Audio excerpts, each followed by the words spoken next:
You are the left, and you were a prisoner to the extreme left. Yeah. But you had folks on the left that were introducing some things when we got in the whole transgender issue, and they were talking about bathrooms, or they were talking about males transitioning to females and competing against girls in sports and stuff like that.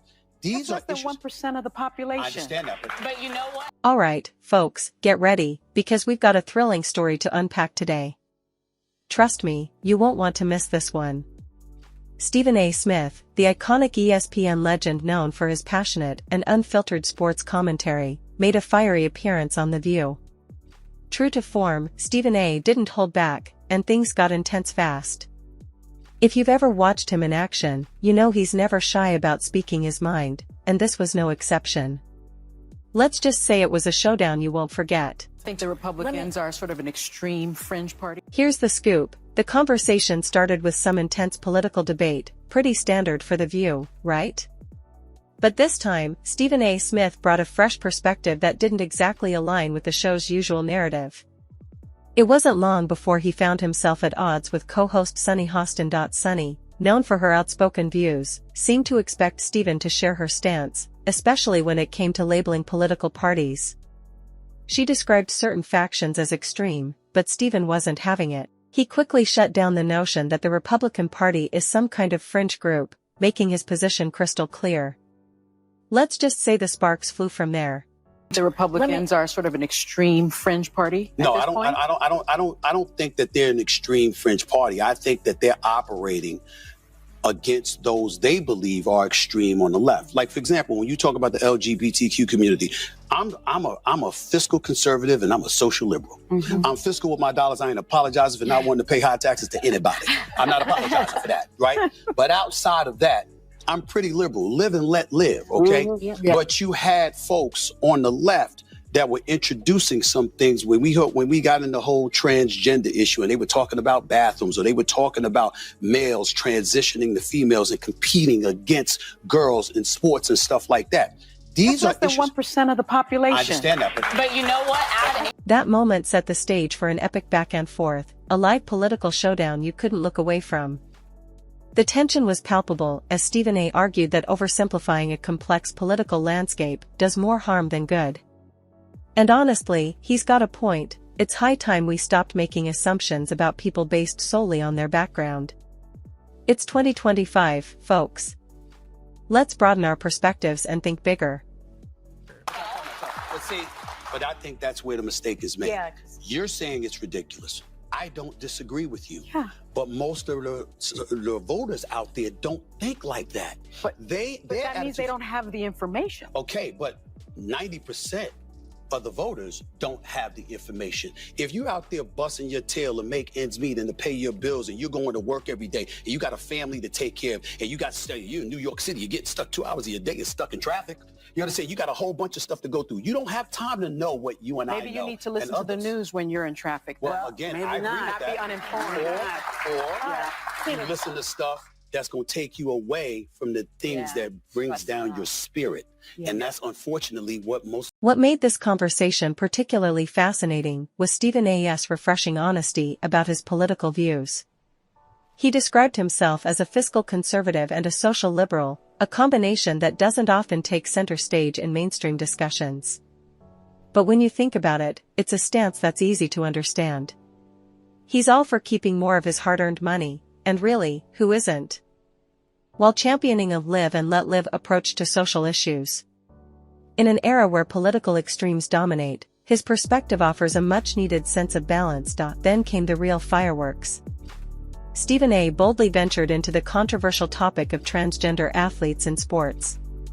He didn't hold back, addressing the heated debates surrounding the issue and zeroing in on what he believes is at its core, fairness and competition. He emphasized that this isn't a minor topic, it's a pressing issue that directly impacts how sports are played and how athletes navigate their competitive environments. It was a bold and thought-provoking moment in an already riveting discussion. You are the left. You leaned and you were a prisoner to the extreme left in a lot of people's eyes. Well, guess what?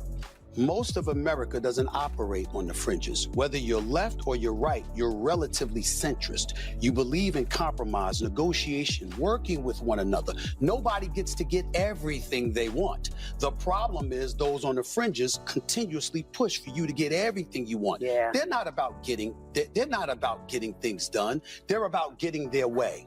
And if they're not going to get their way, they're about complaining and griping about it, because they understand that when you are operating based off of grievance, that's usually what provokes you to get to the polls. And that is why they don't mind feeling aggrieved and displaying and disseminating that kind of message, because they know people are going to gravitate to that. And as a result, that might get them to the polls, you thinking you're going to get what you want as a result of it. Sunny, not exactly on the same page, dismissed Stephen's concerns with a tone that bordered on ridicule. But Stephen wasn't having it. He stood his ground, emphasizing that this isn't some trivial issue. It's a topic that weighs heavily on the minds of parents, athletes, and fans alike. Ignoring these concerns outright doesn't advance the conversation, it shuts it down. Then, Stephen threw a curveball. Shifting gears, he tackled the widespread complaint about uninformed voters. Instead of repeating the usual narrative, that people don't read enough or fail to stay informed, he flipped the script. He argued that for many, the demands of daily life, from juggling. I don't think that they're an extreme fringe party. I think that they're operating against those they believe are extreme on the left. Like, for example, when you talk about the LGBTQ community, I'm a fiscal conservative and I'm a social liberal. I'm fiscal with my dollars. I ain't apologizing for not wanting to pay high taxes to anybody. I'm not apologizing for that, right? But outside of that, I'm pretty liberal. Live and let live, okay? Yeah. But you had folks on the left that were introducing some things when we got in the whole transgender issue, and they were talking about bathrooms, or they were talking about males transitioning to females and competing against girls in sports and stuff like that. These That's are less than 1% of the population. I understand that, But you know what? Just when you thought the conversation couldn't get any more fascinating, they dove into Hispanic voting trends. Sunny was confused by why many Latino men voted for Trump, assuming it all stemmed from concerns about illegal immigration. But Stephen set the record straight. He explained that people aren't a monolith, and voting behaviors are influenced by a wide range of factors, not just one issue. He took aim at the oversimplification of entire ethnic groups and their voting choices, emphasizing the complexity of the situation. However, 55% of Latino men voted for Trump. Why do you think that happened? Well, I think that economically, they were looking at things. First of all, in this country, you've got Cubans, Mexicans, Puerto Ricans, Guatemalans, Venezuelans, Colombians, et cetera, et cetera. And if you talk to the Hispanic community, depending on who you're talking to, they think differently. The Cubans think differently than the Dominicans. The Dominicans think different than Colombians. To some, the economy was a priority. To some, believe it or not, it was the border. You had some folks within the Hispanic populace that were encouraging the borders to be closed. I'm Puerto Rican, right? So the Hispanic community is not a monolith. I agree with you. And a lot of, I think, people that are of Hispanic origin from, let's say, South America or Central America, they're willing to close the door behind them instead. Stephen also highlighted that within the Latino community, whether Cuban, Puerto Rican, or Mexican, there are diverse experiences and priorities. It was a powerful reminder that we can't generalize or stereotype entire groups of people. Everyone's perspective is shaped by their own unique history and circumstances. While the media often loves to simplify, Stephen made a bold point: this kind of storytelling overlooks the complexity of real life. It's a reminder that people's experiences can't be reduced to easy narratives. But I think that's where the mistake is made. Yeah. You're saying it's ridiculous.